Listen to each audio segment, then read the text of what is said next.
lorsque les Français veulent abandonner une partie de leur territoire à un autre État, il faut demander l'aval des populations concernées. Sauf qu'en 1975, il n'y avait qu'un seul État, la France. La France n'était pas en train de céder un État à un autre.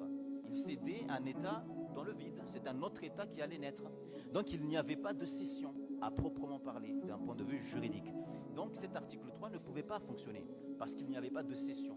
Il y avait simplement une demande d'indépendance. Donc dès le départ, le fondement était erroné. Et ensuite est arrivé le processus tel que nous le connaissons et les résultats tels qu'ils vous ont été démontrés. Et on a considéré, sachant que tout le monde est conscient de la question, le oui l'a emporté dans une majorité totalement écrasante, mais on a expliqué que les Mahorais, vous comprenez, ils ont voté quand même en majorité pour rester français, donc ils vont rester français. Et ça, c'est une deuxième violation du droit français lui-même. L'article 3 de la Constitution, la souveraineté appartient au peuple et aucun groupement ne peut s'approprier l'exercice. Et ici, ce qu'on a fait, c'est quelque chose d'assez génial, c'est-à-dire qu'on a divisé le suffrage universel, ce qui est totalement impossible. Le suffrage universel s'est exprimé, un seul peuple a été consulté, il n'y en a pas quatre.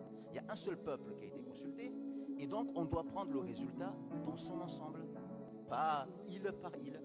C'est un peu comme si, aux dernières élections françaises, il y a une partie de la population qui a voté pour Madame Le Pen. C'est un peu comme si on considérait toutes les régions qui ont voté pour Madame Le Pen, vous serez gouverné par Madame Le Pen.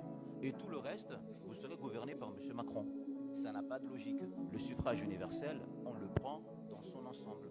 On ne le divise pas. Donc déjà, deuxième violation du droit interne français lui-même.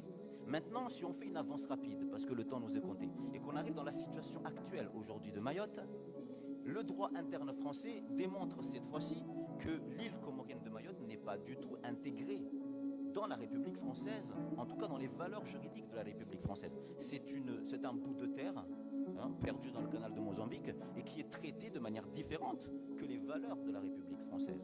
Comment est-ce qu'on peut comprendre, par exemple, qu'à Mayotte, si on vous délivre un document de la préfecture française, qui est une préfecture de la République, si on vous donne un document à Mayotte, ce document ne vaut qu'à Mayotte. Il ne peut pas être utilisé dans les territoires ou en tout cas dans la métropole.